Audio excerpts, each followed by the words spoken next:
Vincent Lindon, né le 15 juillet 1959 à Boulogne-Billancourt, en France, est l'un des acteurs les plus accomplis et les plus respectés du cinéma français contemporain. Avec son visage rude, ses yeux profonds et son jeu authentique, il a conquis le public grâce à ses rôles dans La haine, La mesure d'un homme et Titane. Pourtant, derrière son illustre carrière et l'image d'un homme fort, Vincent Lindon porte aussi une profonde tristesse et des blessures émotionnelles qu'il révèle rarement au public. Les plus grandes tristesses de sa vie furent peut-être la perte d'êtres chers, en particulier la mort de son père, Pierre Lindon, et de son frère Bernard Lindon, ainsi que la rupture de son mariage avec Sandrine Kiberlin, la femme qu'il avait profondément aimée et la mère de sa fille, Suzanne Lindon. Vincent a grandi dans une famille bourgeoise de la banlieue parisienne, fils de Pierre Lindon, PDG de la société d'appareils auditifs Audica, et d'Alix Dufort, journaliste de mode. Sa famille semblait financièrement stable, mais des événements personnels l'ont profondément marqué. La mort de son père, Pierre, en 1988, fut un grand choc. Vincent a un jour confié dans une rare interview au Monde que son père avait eu une grande influence sur lui, non seulement financièrement, mais aussi en termes de valeur de vie. Son décès, alors que Vincent n'avait que 29 ans, l'a peut-être laissé désorienté, d'autant plus qu'il était au début de sa carrière et avait besoin d'un soutien émotionnel. Cette tristesse n'est pas seulement la perte d'un père, mais aussi le vide de perdre quelqu'un qui a compris et façonné qui il est.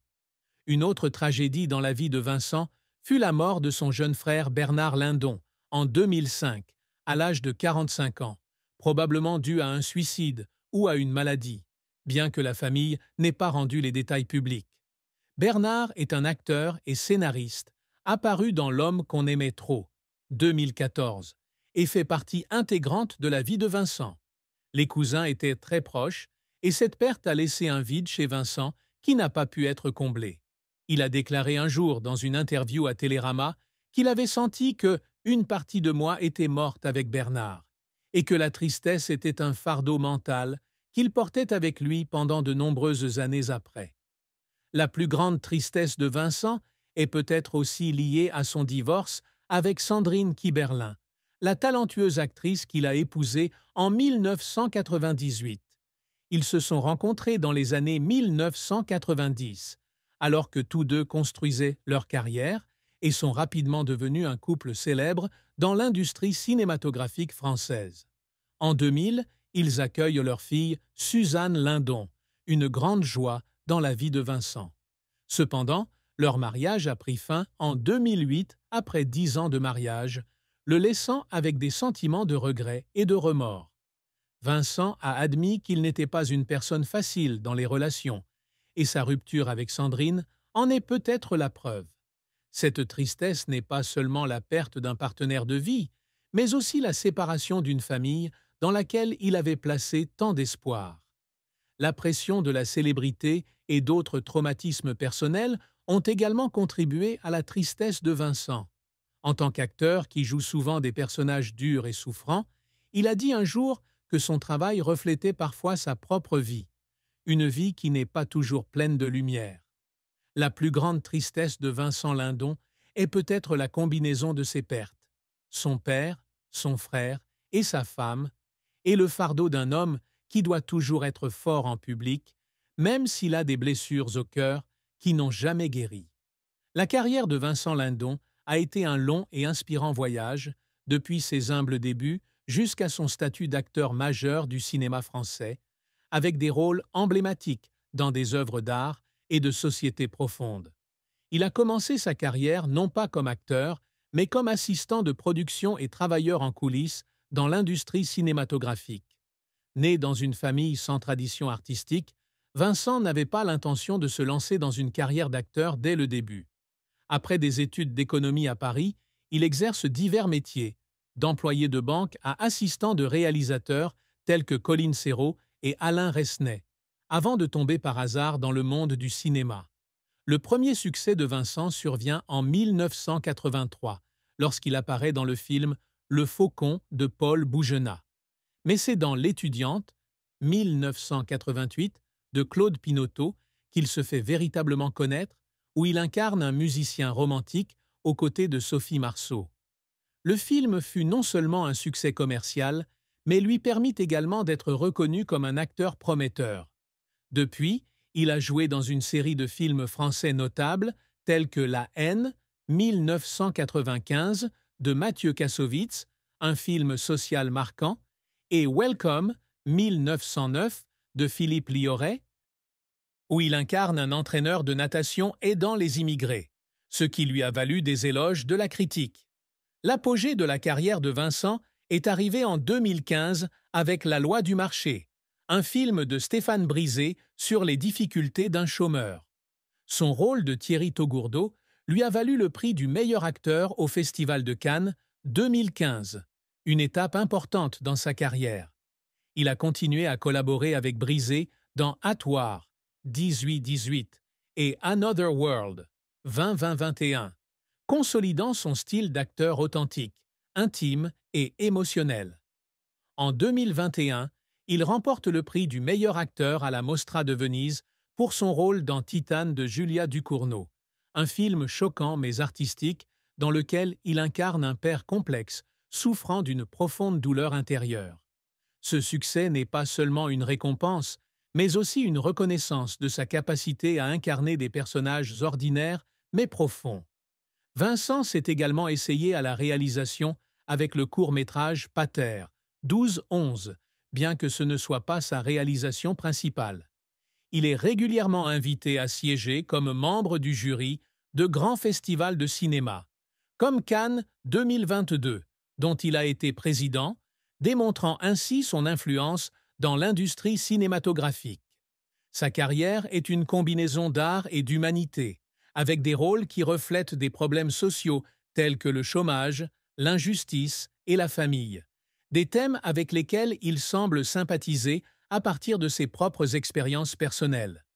L'échec, bien que peu présent dans la biographie de Vincent, était également une partie indispensable de son parcours. Avant son succès, il a été rejeté lors de nombreuses auditions et a été confronté à des doutes sur ses capacités d'acteur, car beaucoup de gens le voyaient comme un nouveau visage sans expérience professionnelle. Certains des films dans lesquels il a joué, comme Chaos, 2001, ou Friday Night, 2002, n'ont pas eu un grand succès commercial, bien qu'ils aient été très appréciés artistiquement. Après L'étudiante, il est stéréotypé comme un romantique, un stéréotype qu'il peine à surmonter pour s'affirmer dans des rôles plus austères. La pression de la célébrité et les attentes incessantes le font aussi parfois se sentir épuisé, surtout lorsqu'il doit équilibrer travail et vie personnelle après de grandes pertes. Les moments qui l'ont fait pleurer étaient les moments où il mettait tout son cœur dans le rôle. Pour préparer La mesure d'un homme, Vincent a passé des mois à observer de vrais travailleurs au chômage, à apprendre comment ils marchaient, parlaient et même comment ils cachaient leur douleur. Il a confié un jour au Cahier du cinéma, dans une interview, qu'il y avait des jours où il pleurait sur le plateau parce qu'il se sentait très proche du personnage. Un homme qui avait tout perdu, mais qui devait quand même continuer à vivre. Lors du tournage de Titane, il a dû faire face à des scènes physiques et psychologiques lourdes, et il y a eu des moments où il a fondu en larmes d'épuisement, mais il n'a pas abandonné car il voulait honorer la vision de Julia Ducournau. Après la mort de Bernard, il a continué à travailler sans relâche, comme dans Welcome, où il s'est transformé en un homme luttant pour la justice, pleurant non seulement pour le rôle, mais aussi à cause de sa douleur personnelle mêlée aux émotions du personnage. Cette persévérance lui a permis de construire une carrière fière, d'assistante en coulisses à légende vivante du cinéma français. Vincent Lindon n'est pas quelqu'un qui poursuit aveuglément la gloire ou les récompenses, mais il a toujours des objectifs clairs qu'il s'efforce constamment d'atteindre. Pour lui, la réussite ne se résume pas seulement à la reconnaissance du public ou des collègues, mais aussi à la capacité de laisser une trace dans l'art et de vivre une vie pleine de sens. Dès le début de sa carrière, il a eu pour objectif de devenir un véritable acteur, non pas en se basant sur son apparence ou ses relations, mais sur son talent, sa sincérité et sa passion pour le cinéma. L'une des plus grandes réussites qu'il aspire est la reconnaissance des critiques et du public du monde entier. Les récompenses obtenues à Cannes en 2015 et à Venise en 2021 témoignent de son ambition de livrer des rôles qui ont un impact au-delà des frontières françaises. Il a déclaré un jour, dans une interview au Figaro, qu'il souhaitait qu'on se souvienne de lui comme d'un acteur capable de raconter les histoires de gens ordinaires d'une manière extraordinaire.